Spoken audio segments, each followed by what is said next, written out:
The first one, I think this may be a lot of this may end up being nostalgia for you got for some of us. Okay, Pactra. This is toys that were so dangerous that they had to be banned. So I think this may tickle the nostalgia bone for more than a few of you here in chat. Because I'd say there's gonna be a lot from like the 80s that ended up getting banned. The 80s and possibly the 90s, I think. So yeah, I think a lot of childhood memories are gonna be flooding back here. Okay, let's check these out. I'm curious how many of them I will know about. We all had that one toy that our parents refused to buy for us because it was too dangerous. While it can sometimes seem like parents just don't understand, some supposedly harmless toys have caused enough damage that the government made them disappear, never to be seen again. So, today, we're paying Okay, way Falcon, too much have on a great eBay night. for the most controversial kids' toys that were banned.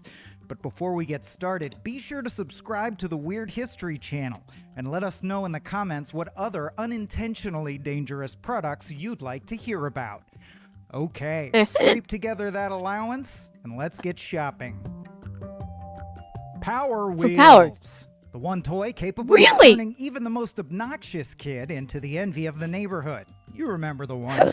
Since their initial release in 1984, Power Wheels vehicles have given children between the ages of 2 and 7 the chance to blast around at speeds of up to 5 miles an hour. Yeah, I was gonna say that it's sadistic. Did you guys say that these are still around? Like, they're still around to this day. And, obviously I never had a Power Wheels, but, yeah, they're still around to this day, so how did they get banned? Maybe they got unbanned. Maybe they made a change to the design that got them unbanned.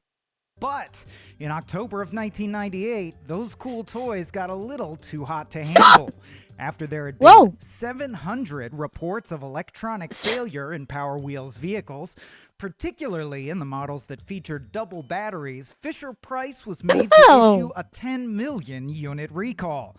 In 6 of the 700 reports, malfunctioning Power Wheels vehicles were unable to stop, causing several young drivers to crash into cars, fences, and telephone poles. Luckily, these crashes only resulted in minor bruises and scratches. However, the same couldn't be said for Power Wheels' much bigger problem.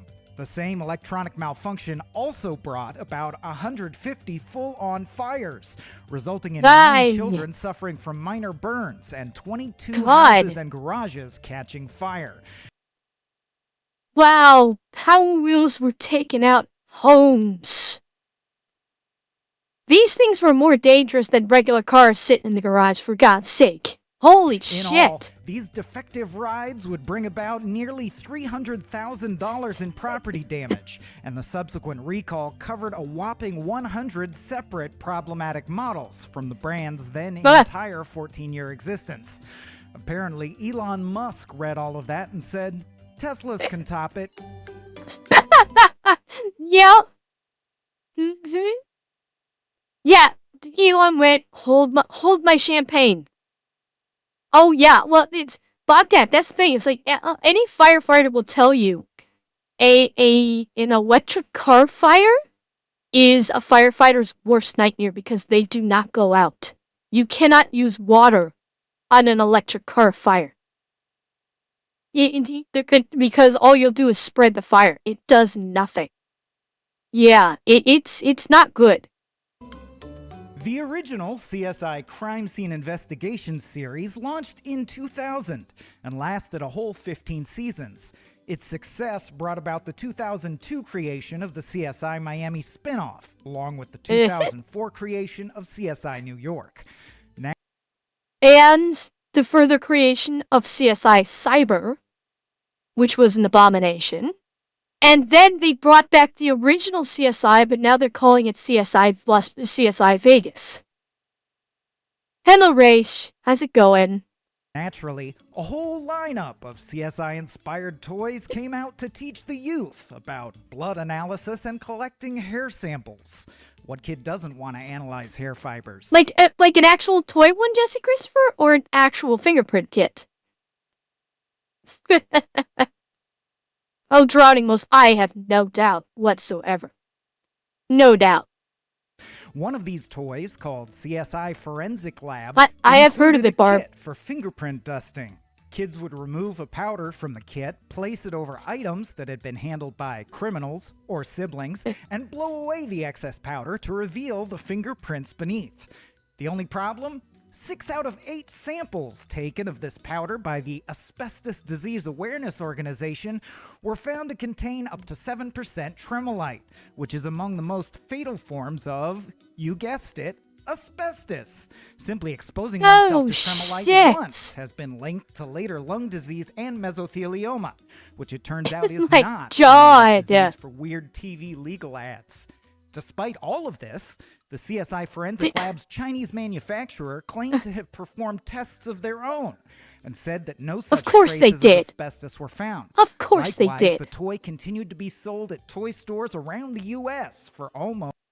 Well, I'm guessing a lot of kids that grew up in the 70s and 80s had a lot of toys that had shit in it that you would be horrified at now.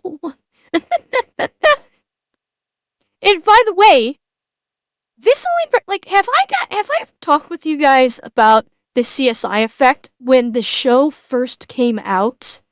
How it was negatively impacting the court system? How this TV show was really negatively affecting jury trials for criminal cases? Have I ever talked about that with you guys before? I can't remember if I did or not.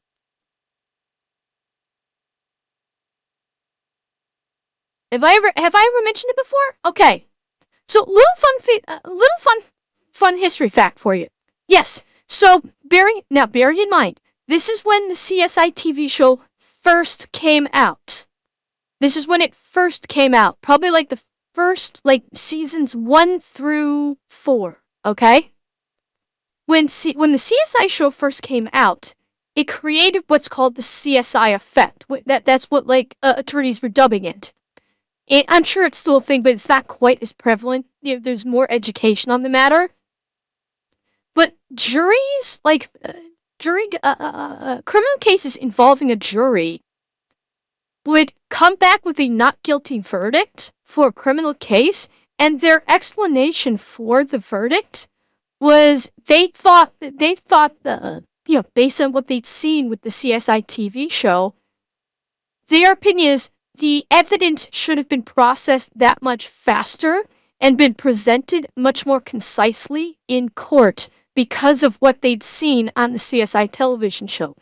These jurors thought that fingerprint analysis was done in literally 5 minutes, and it was a perfect match every time. They didn't understand that when fingerprints collected at a crime scene are run through database, number 1, you need exemplars. Number 2, when you run them through the database, it usually brings back a top 5 or more possibles, and then an analyst actually has to by eye compare the fingerprint samples with what was taken at the crime scene. DNA analysis is like a year-long backlog at minimum at most crime labs.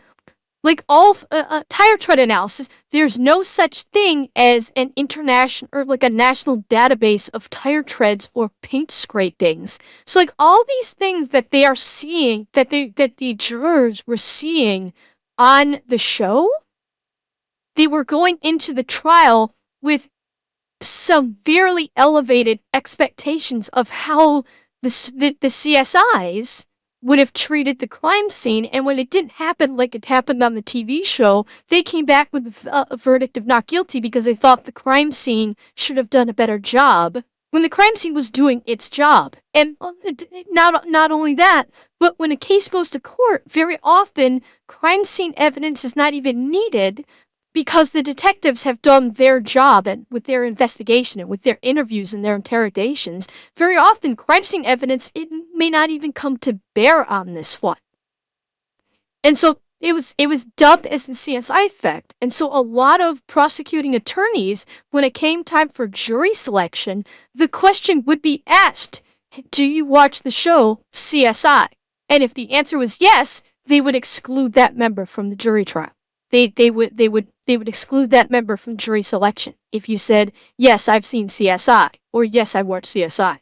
Because of this reason. It was a huge thing back when CSI first came out. Yes, it's still in effect now, but there's more education involving forensic investigations, and so it's nowhere near as prevalent. But it was so big back in the early '90s that there literally was a term for it. They created a term for it, and jurors were being excluded because of it. So thought that was a fun little fact for you guys. Oh yeah, there's all kinds of experts now. There's all kinds of documentaries put out. So I mean, the things about forensics are much more widely known. Back before Jerry Bruckheimer put out a TV show, we'll say romanticizing it, which is not a great phrasing for it, but I just thought you might find that interesting. Almost another 2 years. Meanwhile, 3 separate and independent U.S. government-certified laboratories investigated the claims for themselves, and all 3 found asbestos within the toy's powder. The CSI Forensic Lab was finally pulled from store shelves in 2009, and as one might expect, lawsuits soon started flying in every direction. I guess the toys are back in town.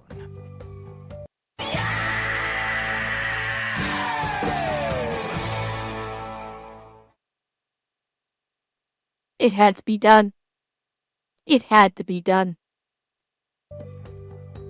These days, when most of us think of lawn games, we think of cornhole, bocce ball, Here's your lawn darts. A good old game of badminton. But back in the 1980s, an entirely different kind of yard-based fun was sweeping the nation. Enter jarts. Jarts, sometimes called lawn darts, were essentially a giant form of dart that you'd find in your typical dive bar, only they were made for piercing the ground rather than specialized boards. And if you're thinking, God, how many kids got fucked up by these? Narc. Oh, there you go. Look at these little sociopaths. That doesn't seem what? Safe. Look at these sociopaths. They're like, die, Teddy. The rest of us. The game itself worked a lot like horseshoes. Plastic hoops would be laid several feet apart from one another, and players would attempt to pierce the ground within those hoops. Sure they are. A bullseye would yield players 3 points, while a successful non-bullseye toss would earn them 1 point. But if you successfully got your dart through your opponent's foot, you won instantly, because your opponent had to go to the... What the fuck? What the fuck is this? This must be a PSA. This has gotta be a PSA from the time. It has to be. Yeah, this is 100% some kind of a... You won instantly, because you're not at all, yard dog. To the hospital. Jarts sent more than 6,000 people to the emergency room over a scant 8 years, 81% of whom were 15 or younger. What's worse, most of the injuries were to the head and face, leading in many cases to permanent disfigurement. As a result, court battles ensued, and for a brief moment, jarts were banned in the U.S. But after jart manufacturers contested the ban, a new compromise was reached. These manufacturers could resume making and selling jarts, but they would no longer be able to market them to kids or sell them in America's toy stores. And all jart packaging thereafter contained warning labels that described just how dangerous they could be. Despite these precautions, parents continued to allow their children to play with jarts. And in 1987... Well, because of course, because these warnings are just very light suggestions these days. Let's be honest. Yeah, and you're right. You know,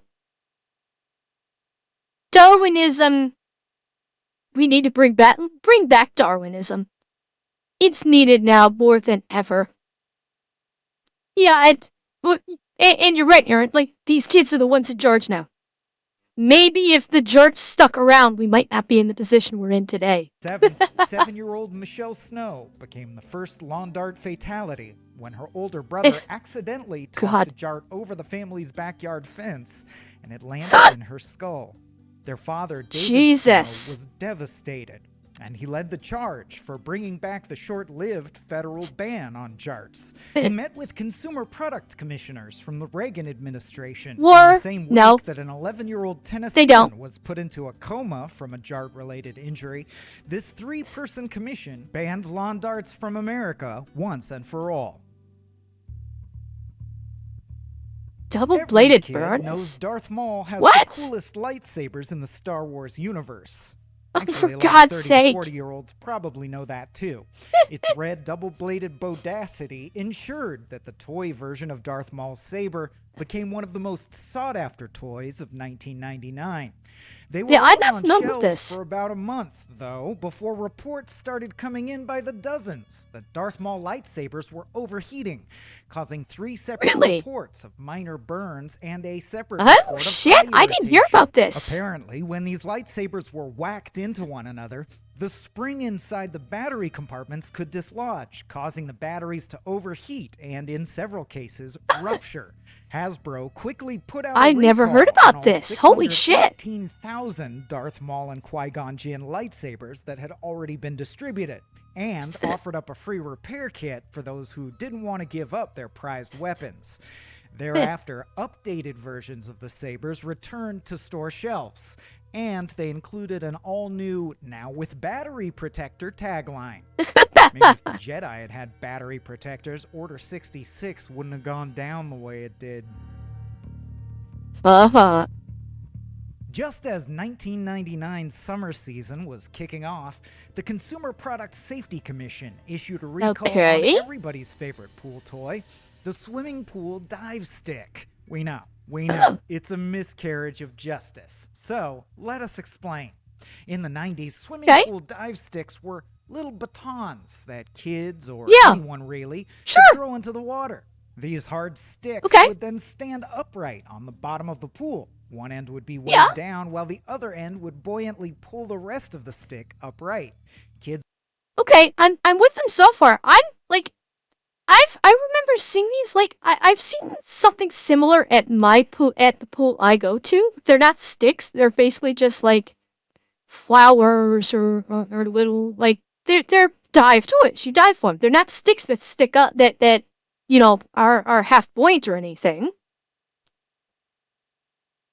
God, I wonder, is this gonna be a situation where they were on the bottom of a pool? Okay, I'm gonna take a wild guess here.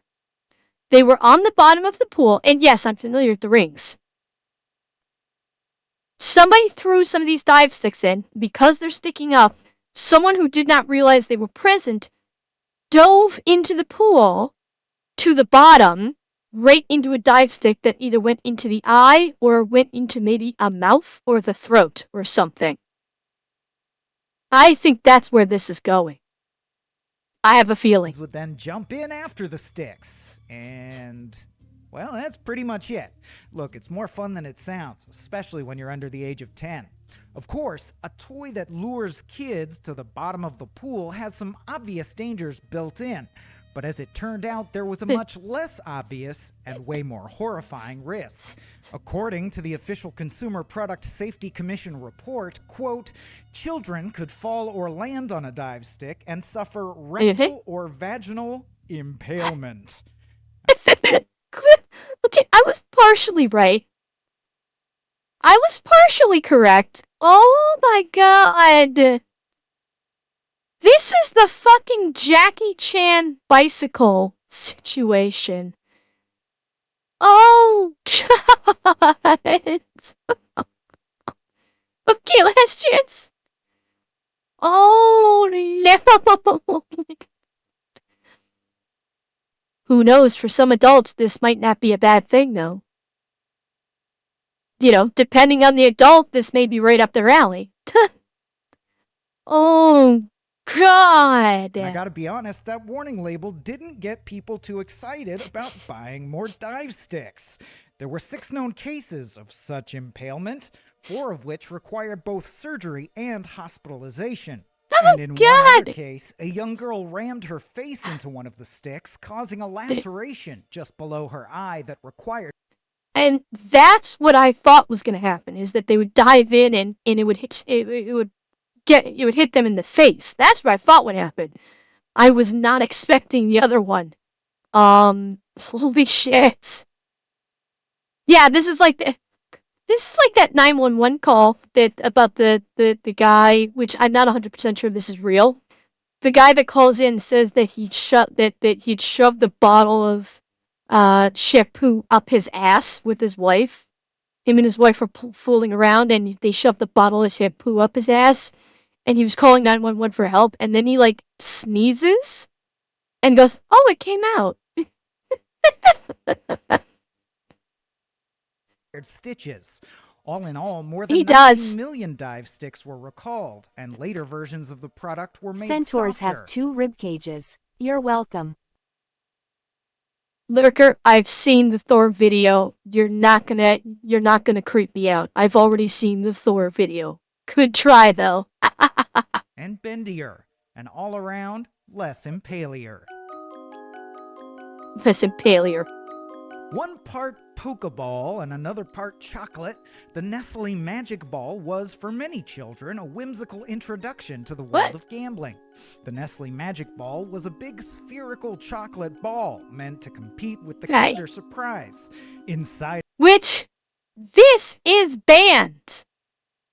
The actual Kinder Egg is banned in the US. It ain't banned in Canada. We still got it here. The Kinder Surprise Egg is a staple of Canada. Excuse me. Well, okay, Andrea, do you see the Kinder Eggs, or do you see, like, the Kinder Buenos? Oh, it's no longer banned. But, okay, you have a varied version.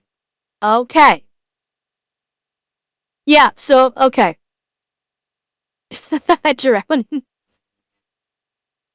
the eggs are back, but it's not the Kinder Egg with the actual toy inside. It's just the egg itself with no toy. Yeah, see, Canada still has the egg with the actual toy inside. Mm-hmm. of that chocolate ball was a plastic ball, and inside that plastic ball was a surprise plastic Disney toy. Naturally, with all of that chocolatey goodness wrapped around all that plastic, the Nestle Magic Ball proved an instant choking hazard. If you cover something plastic with chocolate, people are gonna eat all of it. That's just science. Nestle quickly came under fire from various consumer groups, and in 1997, the company decided to pull its product from the market before any kids got into any basically, Canito. But I'm gonna say it, I've had more than a few Kinder Eggs in my day. The toys were never anything special in the Kinder Surprise Eggs. They weren't. In the Kinder Surprise Eggs anyway. Your Kinder plug? I don't know if that's supposed to be kinky or not. Since it's me, I'm gonna say it's kinky. Not even. There was like one surprise in the Kinder Surprise Egg that was okay, which was like little animal statues, which were kind of cool. Those were the only thing that I've ever gotten in a Kinder Surprise Egg that were decent, were these like neat little animal statues. That's it. Well, yeah, and Word Lurker, that they still are to this day. I just never found them very impressive overall.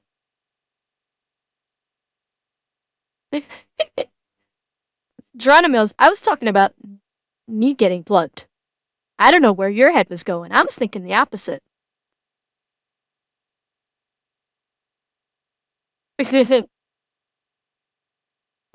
3 years later, Product idea. Adult chocolate eggs with adult toys inside. Ace, I will bet if you look hard enough, they exist. I will betcha. Probably over in Europe, but they probably exist. So an old man who would show up at the ER on the same day every week to have a jar of peanut butter removed from his ass. They knew him by name and exactly why he was there. Every week without fail, he came with a new jar. Oh my god. And how was he not admitted to psychiatric? Oh, cover me in chocolate, Bobcat.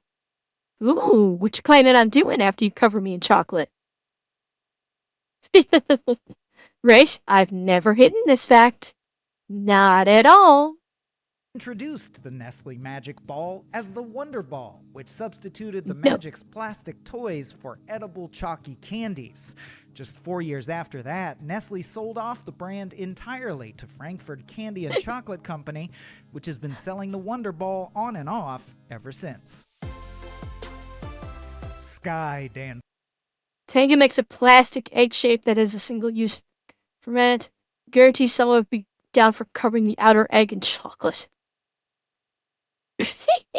Okay, Rocket, have a good night.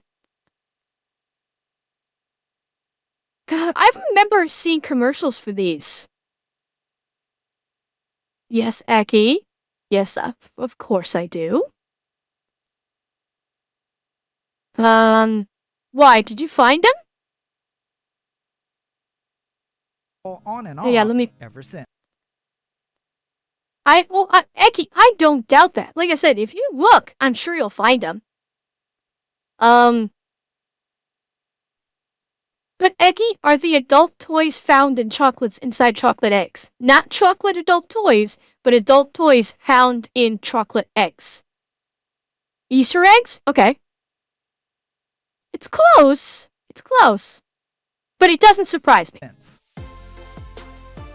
Sky dancers were among the most elegant toys of the 1990s, advertised as having How many quote, eyes got poked magical out by the wings spinning and blades? Pretty dresses. No obvious red flags so far.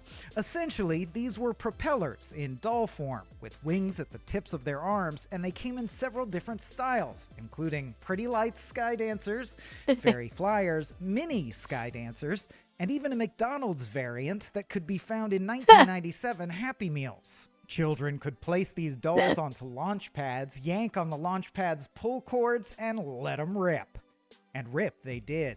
These fairy princesses would be sent flying across the room, and in 170 reported cases, they would proceed to crack teeth, break ribs, cause concussions, Wait, lacerate faces, and bring about break ribs?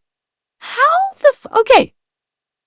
Lacerations, smack you in the mouth, eye injuries. How the fuck are they breaking ribs? These things cannot be spinning that fast that you're going to break a fucking rib. Like, all the rest of it, I 100% buy. But ribs? Look, yeah, they spin at 140 miles an hour, but they're lightweight. I have dreading was who knows? That's insane. temporary blindness through the scratching of people's corneas. But just look at all that elegance. Introduced in 1994, these vicious little ballerinas spun. True, but Kendrak, we are also talking about an internal force, and that is pressure, not impact. Breaking your ribs coughing comes from internal, intercellular structural pressure, not an external impact. It's a very different thing. I don't know. I mean, maybe like for like a really young child whose body is still developing and their bones are still in development, that is certainly possible, I could say. That it's certainly possible with like an infant, maybe. Vishrock, entirely possible. That is 100% entirely possible. Absolutely. The market for a whole 6 years before anyone noticed their violent ways. Then in the year 2000, almost 9 million Sky Dancers were recalled, with Hasbro offering to replace any turned-in dancers with toys of equal or lesser value. Between 1998 and 1999, more than 2 million Furbies here we found their go. way into American homes. These fuzzy These little horror creeps shows. were the chattery, legally distinct step-cousins of Gizmo the Mogwai, and they offered kids the chance to take care of critters that needed to be fed, played with, Burn and it even with spoken fire. to. While these freaks were never officially banned in the United States, they were quickly barred from stepping foot anywhere near National Security Agency property. According to reports, many at the NSA had come to believe that the Furby... Where's Scott and the Chip-O-Matic 6000? Like, to the Chip-O-Matic 6000 with it immediately. ...was a Chinese intelligence tool designed to infiltrate American institutions and regurgitate the information that it would inevitably overhear, kind of like your phone. So, in January of 1999, Furbies were officially banned from the NSA. The owner of Tiger Electronics, the company that produced Furbies, later released a response stating that Furby had absolutely no ability to do any recording whatsoever. But isn't that exactly what Furby wants you to think? The NSA eventually reversed their ban, allowing their agents the comfort of their favorite creepy little fuzzballs while listening into their fellow countrymen's private conversations. The original Furby was discontinued in 2002. But unfortunately for America, in 2023, Hasbro decided to bring the Furby back from the dead once again.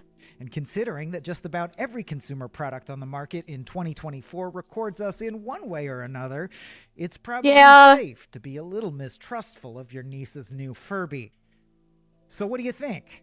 Did you play with any of these dangerous toys? What do you want to bet they brought it back for the memes? Let us know in the comments below. And while you're at it, check out some of these other videos from our weird history. Well, that was nostalgic.